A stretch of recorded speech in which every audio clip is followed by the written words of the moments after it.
नमस्कार दोस्तों, स्वागत है हमारे channel Kabira coaching centre with AD में। दोस्तों हम लोग पढ़ रहे हैं क्लास 10th में, तैयारी कर रहे हैं यूपी बोर्ड परीक्षा 2026 की। दोस्तों जो भी क्वेश्चंस हम लोग सॉल्व कर रहे हैं वो सारे क्वेश्चंस एनसीईआरटी एंड डॉक्टर मनोहरी की बुक से सॉल्व कर रहे हैं। तो आपका एग्ज़ाम मेरे भाई फरवरी में होना है और आप लोग बहुत अच्छी तरीके से तैयारी कर रहे होंगे और सारे क्वेश्चन को आप लोग रिवाइज भी अच्छी तरीके से कर रहे होंगे। तो पिछले वीडियो में हम लोगों ने प्रश्नावली 4C का क्वेश्चन नंबर 3 तक कंप्लीट कर लिया था और तीनों क्वेश्चन एक एक क्वेश्चन अच्छी तरीके से समझ लिया था। तो आप लोग उन क्वेश्चनों को रिवाइज कर लिए होंगे तो बहुत अच्छी तरीके से आप लोग को समझ में आ गए होंगे और आगे भी जो भी क्वेश्चन हम लोग सॉल्व करेंगे और अच्छी तरीके से समझ में आएंगे अगर आप लोगों ने रिवाइज किया होगा तब। तो आज की वीडियो के माध्यम से हम लोग प्रश्नावली 4C का क्वेश्चन नंबर 4, 5 एंड 6 को सॉल्व करेंगे। 3 क्वेश्चन को सॉल्व करेंगे। मैं ज़्यादा क्वेश्चन को सॉल्व नहीं कराता हूँ क्योंकि मैं चाहता हूँ कि आप लोग क्वेश्चन को अगर पढ़ें तो उसको रिवाइज भी कर पाएँ। बहुत ज़्यादा क्वेश्चन सॉल्व करा दूंगा तो आप लोग रिवाइज अच्छी तरीके से नहीं कर पाएंगे और आगे क्वेश्चन नहीं सॉल्व कर पाएंगे, नहीं समझ में आएगा आप लोग को। तो मैं ये सोचता हूँ कि जो भी क्वेश्चन मैं सॉल्व कराऊँ थोड़ा क्वेश्चन सॉल्व कराऊँ और आप लोग रिवाइज कर पाएँ तो बहुत अच्छी बात है मेरे भाई, क्योंकि इस टाइप का अगर क्वेश्चन आ गया तो एग्ज़ाम में आप लोग लगा लेंगे। अगर रिवाइज ही नहीं करेंगे तो नहीं लगा पाएंगे।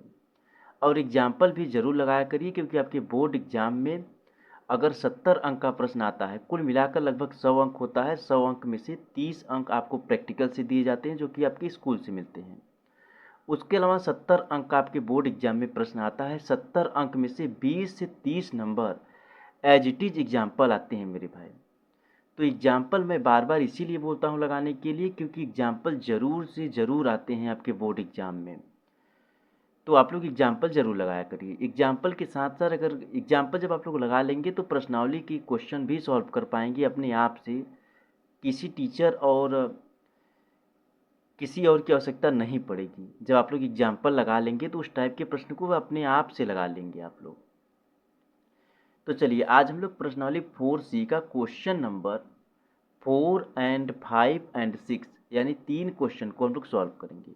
तो हम लोग लघु उत्तरी प्रश्न को सॉल्व कर रहे हैं। किस टाइप के प्रश्न को सॉल्व कर रहे हैं मेरे भाई? लघु उत्तरी प्रश्न को सॉल्व कर रहे हैं। और जो क्वेश्चन है मेरे भाई, निम्नलिखित द्विघात समीकरणों को गुणनखंड विधि से हल कीजिए। द्विघात समीकरण किस रूप का होता है मेरे भाई? A X square plus B X plus C बराबर 0। इसी रूप का द्विघात समीकरण होता है, यानी जो भी क्वेश्चन दिए हुए हैं द्विघात समीकरण के रूप में दिए हुए हैं। एक चीज़ और ध्यान रखिएगा कि अगर मान लीजिए क्वेश्चन दिया हुआ है, आगे ऐसे क्वेश्चन मिलेंगे, फिर भी मैं आप लोग को बता दे रहा हूँ। जो भी क्वेश्चन दिया होता है, जैसे मान लीजिए अगर क्वेश्चन द्विघात समीकरण के रूप में नहीं दिया है तो हम लोग को सॉल्व करके द्विघात समीकरण के रूप में बनाना पड़ता है। बनाने के बाद गुणनखंड विधि से हल करना पड़ेगा। तो जो चीज़ मैं बोल रहा हूँ मेरे भाई, ये चीज़ या इस टाइप का प्रश्न जरूर देखने को मिलेगा आगे क्वेश्चन में। तो क्वेश्चन हम लोग को किस रूप में सॉल्व करना है? निम्नलिखित द्विघात समीकरणों को गुणनखंड करके हम लोग को सॉल्व करना है, गुणनखंड विधि से हल करना है।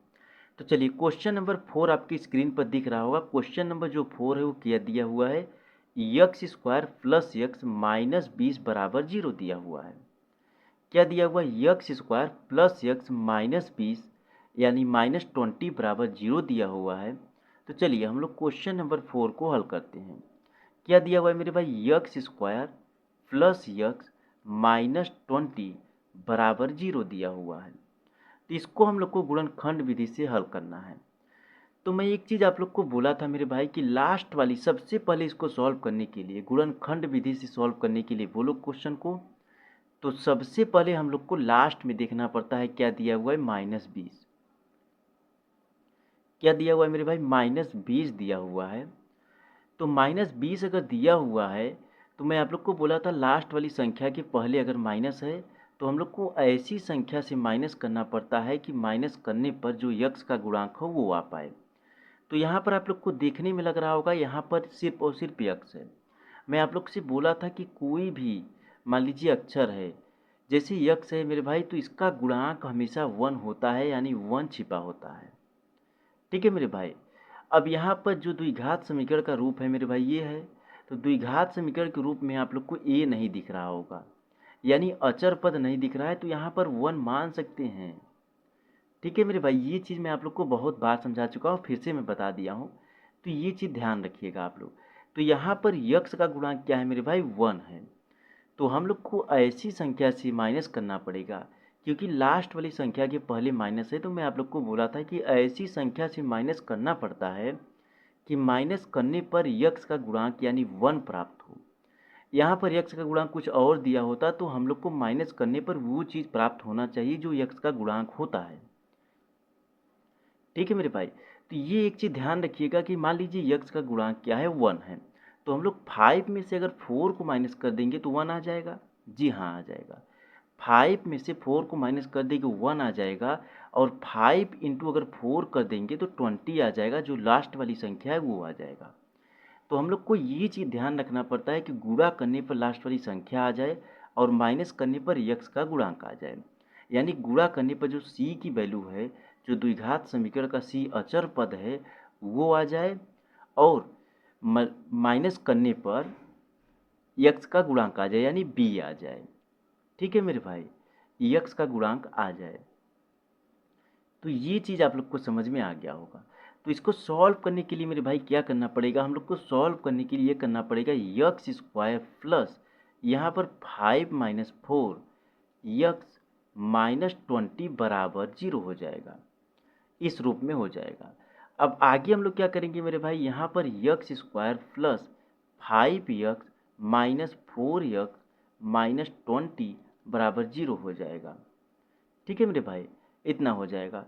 अब यहाँ पर मेरे भाई इस चीज़ को ध्यान रखिए कि यहाँ पर हम लोग यक्स को कॉमन ले लेंगे तो क्या बचेगा, यक्स को हम लोग कॉमन ले लेंगे तो ब्रैकेट में यक्स प्लस 5 बचेगा।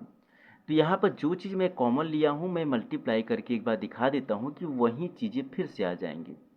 यक्स का मल्टीप्लाई यक्स में करेंगे तो यक्स स्क्वायर हो जाएगा, प्लस यक्स का मल्टीप्लाई फिर से दोबारा 5 में करेंगे तो 5x हो जाएगा। ठीक है मेरे भाई, तो इतना हो जाएगा।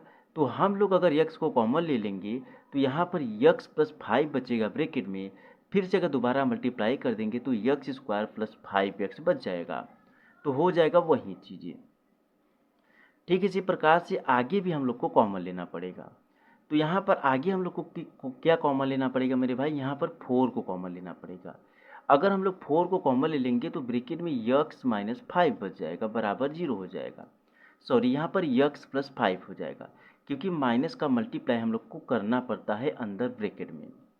तो क्या हो जाएगा, यक्स प्लस 5 हो जाएगा। ठीक है मेरे भाई, तो इतना होने के बाद यहाँ पर ये चीज़ तो आप लोग को समझ में आ गया होगा, क्योंकि मैं 4 को कॉमन ले लिया हूँ तो यक्स प्लस 5 ब्रैकेट में बचा हुआ है, तो ये चीज़ आप लोग को समझ में आ गई होंगी, क्योंकि पहले को मैं सॉल्व करके बता दिया हूँ। यहाँ पर आप लोग कर लीजिएगा, 4 को कॉमन लेकर यक्स प्लस 5 का आप लोग मल्टीप्लाई कर लीजिएगा तो आ जाएगा वही चीज़ें, यानी 4x कितना आ जाएगा मेरे भाई, चलिए मैं बता देता हूँ। यहाँ पर क्या आ जाएगा, 4x और प्लस 5 या 20 आ जाएगा, 20 आ जाएगा, क्योंकि मल्टीप्लाई कर देंगे ना, तो कितना आ जाएगा, प्लस 20 आ जाएगा। तो यहाँ पर माइनस है तो माइनस ऐसे हो जाएगा, यहाँ पर जो ये माइनस है इसका मल्टीप्लाई अंदर हम लोगों ने किया है तो आया हुआ है, यानी ये जो माइनस है इसका मल्टीप्लाई इसमें कर देंगे तो माइनस आ जाएगा, तो यहाँ पर माइनस रहेगा। ठीक है, ये मैं समझाने के लिए प्लस लिखा हूँ, लेकिन यहाँ पर माइनस रहेगा, क्योंकि ये जो माइनस है इसका मल्टीप्लाई हम लोग को अंदर करना पड़ता है। साथ संख्या के साथ साथ माइनस प्लस को भी हम लोग को ध्यान रखना पड़ता है, नहीं आंसर गलत आता है हमेशा।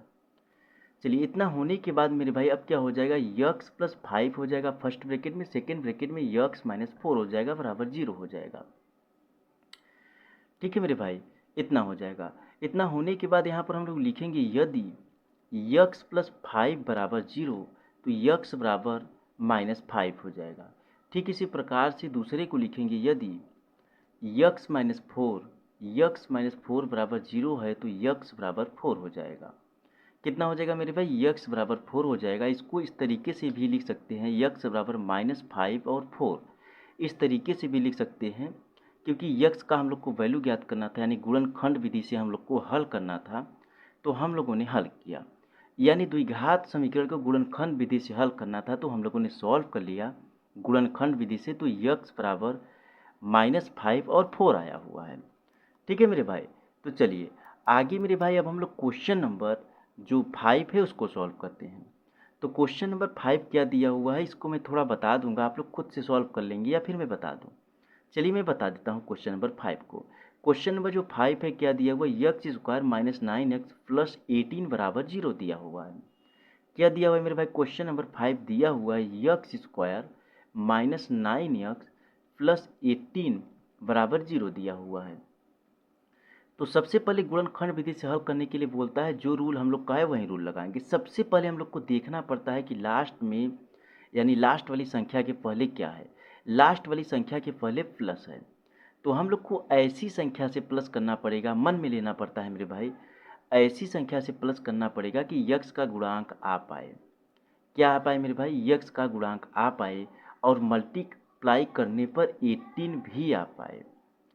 क्या आ पाए मेरे भाई, मल्टीप्लाई करने पर 18 भी आ पाए। यानी 6 का मल्टीप्लाई हम लोग 3 में कर देंगे तो 18 भी आ जाएगा और 6 प्लस 3 कर देंगे तो 9 भी आ जाएगा। तो हम लोग को सबसे पहले गुणनखंड करने के लिए लास्ट में देखना पड़ता है कि क्या है, यानी लास्ट वाली संख्या के पहले प्लस है, तो हम लोग को ऐसी संख्या से प्लस करना पड़ता है कि यक्स का गुणांक आ पाए।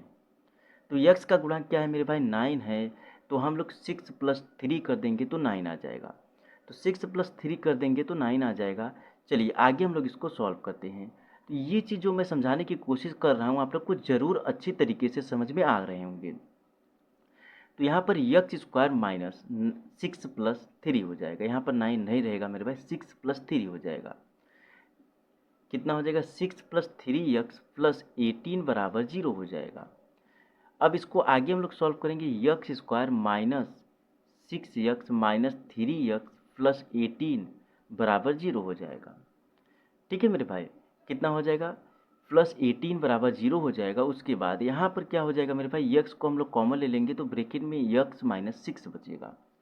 ठीक इसी प्रकार से आगे हम लोग क्या करेंगे मेरे भाई, यहाँ पर 3 यहाँ माइनस रहेगा, 3 को कॉमन ले लेंगे तो क्या बचेगा, यक्स माइनस 6 बचेगा ब्रैकेट में, बराबर 0 हो जाएगा। ये चीज़ें आप लोग को समझ में आ गई होंगी क्योंकि 2-3 मतलब लगभग 4 क्वेश्चन हम लोगों ने सॉल्व कर लिया। पीछे वाले वीडियो के माध्यम से हम लोगों ने क्वेश्चन नंबर पहला, दूसरा एंड तीसरे को सॉल्व किया था, तो मैं तीनों क्वेश्चन बताया था। और आज जो क्वेश्चन नंबर 4 को सॉल्व किया सबसे पहले, तो क्वेश्चन नंबर 4 में भी मैं बताया हूँ आप लोग को। ठीक है मेरे भाई, एक चीज़ ध्यान रखिएगा, जो भी क्वेश्चन हम लोग पढ़ते हैं, जैसे मान लीजिए प्रश्नावली 4C हम लोग पढ़ रहे हैं, तो प्रश्नावली 4C का जितना वीडियो होगा उस सारे वीडियो आपको डिस्क्रिप्शन में देखने को मिल जाएंगे। एक एक क्वेश्चन को आप लोग देख करके प्रश्नावली 4C को सॉल्व कर सकते हैं। मैं सारे क्वेश्चन को सॉल्व कराता हूँ, लगभग जितने क्वेश्चन होते हैं सारे क्वेश्चन को मैं सॉल्व कराता हूँ, एक भी क्वेश्चन नहीं छोड़ता। जो हमें लगता है कि ये क्वेश्चन आप लोग सॉल्व कर लेंगे, बहुत आसान है, उनको मैं छोड़ देता हूँ, आप लोग सॉल्व कर लेते हैं। ठीक है मेरे भाई, फिर भी मैं आगे बता देता हूँ कि आप लोग इसको मैच कर लीजिएगा, आप लोग सही किया है आप लोगों ने या नहीं किया है। तो इतना होने के बाद मेरे भाई अब क्या करेंगे, यहाँ पर यक्स माइनस 6 फर्स्ट ब्रैकेट में, सेकेंड ब्रैकेट में यक्स माइनस 3 हो जाएगा, बराबर 0 हो जाएगा। इतना होने के बाद अब हम लोग आगे क्या लिखेंगे मेरे भाई, या इतना हो गया। उसके बाद लिखेंगे यहाँ पर यदि, क्या लिखेंगे, यदि यदि यक्स माइनस 6 बराबर 0 है तो यक्स बराबर प्लस 6 यानी 6 हो जाएगा। कितना हो जाएगा, प्लस 6 यानी 6 हो जाएगा। ठीक इसी प्रकार से दूसरा जो है, यदि यहाँ पर लिख सकते हैं यक्स माइनस 3 बराबर 0 अगर है तो यक्स बराबर 3 हो जाएगा। यानी इसको इस रूप में भी लिख सकते हैं, यक्स बराबर 6 और यक्स बराबर 3 आया हुआ है। तो क्वेश्चन नंबर जो आपका 5 नंबर है वो भी सॉल्व हो गया, यक्स बराबर 6 और 3 आया हुआ है। चलिए आगे हम लोग क्वेश्चन नंबर अब 6 को सॉल्व करते हैं, आज की वीडियो का लास्ट क्वेश्चन। तो क्वेश्चन नंबर 6 क्या दिया हुआ है मेरे भाई, क्वेश्चन नंबर जो 6 है, क्वेश्चन नंबर 6 दिया हुआ है 4x square minus 2x plus 1/4 बराबर 0 दिया हुआ है। क्या दिया हुआ है, चलिए हम लोग हल करते हैं उसके बाद समझते हैं क्या दिया हुआ है मेरे भाई, 4x square minus 2x plus 1/4 बराबर 0 दिया हुआ है। अब देखिए मेरे भाई, ये आपको द्विघात समीकरण का रूप दिख रहा है, नहीं दिख रहा है। द्विघात समीकरण का रूप ax square plus bx plus c बराबर 0 का रूप होता है, यही रूप होता है द्विघात समीकरण का। तो क्या ये आपको द्विघात समीकरण का रूप दिख रहा है, नहीं दिख रहा है। तो पीछे मैं बताया था आप लोग को कि अगर कोई भी क्वेश्चन हो द्विघात समीकरण का रूप नहीं दिखेगा तो हम लोग को बनाना पड़ता है, तो वो क्वेश्चन आपके सामने आ गया है। तो इसको हम लोग को द्विघात समीकरण के रूप में बनाना पड़ेगा। तब जाके हम लोग आगे सॉल्व करेंगे। तो चलिए इसको पहले हम लोग द्विघात समीकरण के रूप में बनाते हैं। इसको द्विघात समीकरण के रूप में बनाने के लिए हम लोग 4 का मल्टीप्लाई 4x² में कर देंगे, फिर से 4 का मल्टीप्लाई 2x में कर देंगे। इतना करने के बाद फिर आगे हम लोग गुणनखंड विधि से हल करेंगे। सबसे पहले हम लोग को द्विघात समीकरण के रूप में बनाना पड़ेगा मेरे भाई, क्योंकि क्वेश्चन में जो बोला है सबसे पहले यही बोला है कि निम्नलिखित द्विघात समीकरणों को गुणनखंड विधि से हल कीजिए, यही बोला था। तो द्विघात समीकरण को गुणनखंड विधि से हल करने के लिए बोला था, तो गुणनखंड विधि से हल करने के लिए हम लोग को द्विघात समीकरण के रूप में बनाना पड़ेगा। तो चलिए हम लोग इसको सॉल्व करते हैं। तो क्या हो जाएगा, 4 का मल्टीप्लाई 4x² में कर देंगे तो 16x² माइनस 8x प्लस क्या बचेगा मेरे भाई +1 बराबर 0। ये पूरे के अपॉन में 4 हो जाएगा। कितना हो जाएगा मेरे भाई, पूरे के अपॉन में 4 हो जाएगा। अब एक चीज़ आप लोग से मैं हमेशा बताते आया हूँ कि अगर लेफ्ट साइड वाली संख्या अपॉन में है या फिर राइट साइड वाली संख्या अपॉन में है, कहने का मतलब ये है मेरे भाई, जैसे लेफ्ट साइड वाली संख्या देख रहे हैं अपॉन में है लेकिन राइट साइड वाली संख्या अपॉन में नहीं है, तो यहाँ पर अपॉन में 1 मानना पड़ता है। ठीक इसी प्रकार से कभी ऐसा होगा कि राइट साइड वाली संख्या अपॉन में होगी और लेफ्ट साइड वाली संख्या अपॉन में नहीं होगी, तो हम लोग को अपॉन में मानना पड़ता है। क्यों मानना पड़ता है, ये जाहिर सी बात है मेरे भाई, मानना इसलिए पड़ता है क्योंकि हम लोग को क्रॉस मल्टीप्लाई करना पड़ता है। तो यहाँ पर हम लोग क्रॉस मल्टीप्लाई कर देंगे। जब हम लोग क्रॉस मल्टीप्लाई कर देंगे मेरे भाई, तो क्या हो जाएगा, 1 का मल्टीप्लाई यानी 16x² माइनस 8x प्लस 1 का मल्टीप्लाई 1 में करेंगे तो क्या आ जाएगा, 16x² माइनस 8x प्लस 1 बराबर 4 का मल्टीप्लाई 0 में करेंगे तो 0 आ जाएगा। क्या मेरे भाई ये आपको अब द्विघात समीकरण का रूप दिख रहा है? जी हाँ, आप लोग को दिख रहा होगा। ये जा कर के ax² plus bx plus c बराबर 0 का रूप हो चुका है। ये आपका द्विघात समीकरण का रूप हो चुका है। अब आगे हम लोग इसको सॉल्व करेंगे। अब गुणनखंड विधि से हल करने के लिए सबसे पहले हम लोग को देखना पड़ता है लास्ट वाली संख्या के पहले प्लस लगा हुआ है, तो हम लोग को ऐसी संख्या से प्लस करना पड़ेगा कि 8 आ जाए, यानी x का गुणांक 8 आ जाए। तो हम लोग क्या करेंगे मेरे भाई, 4 प्लस 4 कर देंगे तो क्या 8 आ जाएगा? जी हाँ, 8 आ जाएगा। ठीक है मेरे भाई, तो यहाँ पर क्या हो जाएगा, 16x² minus 4 plus 4x plus 1 बराबर 0। इसके साथ साथ एक चीज़ और देखना पड़ता है मेरे भाई कि यहाँ पर अगर हम लोग इसका मल्टीप्लाई यानी इंटू गुणा कर देंगे, 4 इंटू 4 कर देंगे तो 16 हो जाएगा। 16 अपॉन में 16, ये जो 16 है अपॉन में हो जाएगा तो कट जाएगा। ठीक है मेरे भाई, तो यहाँ पर 1 आ जाएगा। चलिए इतना हो गया। अब इतना होने के बाद मेरे भाई इसको मैं इरेज कर देता हूँ। चलिए हाँ, इतना होने के बाद अब आगे हम लोग क्या करेंगे, जो चीज़ें हम लोग करते हैं वही चीज़ करेंगे। 16x² minus 4x minus 4x plus 1 बराबर 0 हो जाएगा। कितना हो जाएगा, 16x² माइनस 4x प्लस 1 बराबर 0 हो जाएगा। इतना होने के बाद अब हम लोग आगे क्या करेंगे, x को हम लोग कॉमन ले लेंगे। सॉरी, यहाँ पर x को कॉमन नहीं लेंगे मेरे भाई, यहाँ पर x को कॉमन न लेकर के 4x को कॉमन ले लेंगे। कितने को मेरे भाई, 4x को कॉमन ले लेंगे। तो 4x को कॉमन ले लेंगे तो ब्रैकेट में 4x माइनस 1 बचेगा, क्योंकि यहाँ पर 16x² है, यहाँ पर 4x है। अगर हम लोग 4x को कॉमन ले लेंगे तो मल्टीप्लाई कर देंगे मेरे भाई, तो वही चीज़ आ जाएंगी। आप लोग करके देख लीजिएगा, ये मल्टीप्लाई मैं कई बार कर चुका हूँ। उसके बाद आगे क्या हो जाएगा मेरे भाई, इतना कॉमन लेने के बाद यहाँ पर -1 को कॉमन ले लेंगे तो 4x माइनस 1 बचेगा बराबर 0 हो जाएगा। ठीक है मेरे भाई, तो आगे क्या हो जाएगा, फर्स्ट ब्रैकेट में 4x माइनस 1, सेकेंड ब्रैकेट में 4x माइनस 1, दोनों ब्रैकेट में वही चीज़ें आ जाएंगी। ठीक है मेरे भाई, तो यहाँ पर आगे हम लोग लिखेंगे यदि 4x माइनस 1 बराबर 0 है तो यहाँ पर क्या हो जाएगा, 4x बराबर 1 यानी x बराबर 1 अपॉन में 4 हो जाएगा। कितना हो जाएगा मेरे भाई, x बराबर 1 अपॉन में 4 हो जाएगा। ठीक इसी प्रकार से लिखेंगे अगले वाले को, यदि 4x माइनस 1 बराबर 0 है तो 4x बराबर 1 हो जाएगा। ठीक इसी प्रकार से x बराबर 1 अपॉन में 4 हो जाएगा। यानी हम लोग इसको ये कह सकते हैं कि x की जो वैल्यू आई है 1 अपॉन में 4 मतलब 1 अपॉन में 4 कॉमा 1 अपॉन में 4 ये आया हुआ है। तो हम लोगों ने क्वेश्चन नंबर 4, 5 एंड 6 को सॉल्व किया गुणनखंड विधि से। निम्नलिखित समीकरणों को गुणनखंड विधि से हल करने के लिए बोला था, तो हम लोगों ने सॉल्व कर लिया गुणनखंड विधि से। तो मेरे भाई कुल मिलाकर के आपके प्रश्नावली 4C में लगभग 16 क्वेश्चन है। तो सारे क्वेश्चन हम लोग को निम्नलिखित समीकरणों को गुणनखंड विधि से हल करना है, यानी द्विघात समीकरण के रूप में क्वेश्चन दिया हुआ है, उसको हम लोग को गुणनखंड विधि से हल करना है। जब भी क्वेश्चन में गुणनखंड विधि से हल करने के लिए बोलता है मेरे भाई, तो x या फिर y का मान हम लोग को ज्ञात करने के लिए बोलता है। ये चीज़ें आप लोग ध्यान रखिएगा, ठीक है मेरे भाई। तो आशा करता हूँ ये क्वेश्चन समझ में आए होंगे, बहुत अच्छी तरीके से समझ में आए होंगे। मिलता हूँ फिर से एक नए वीडियो में, तब तक अच्छे से पढ़िए।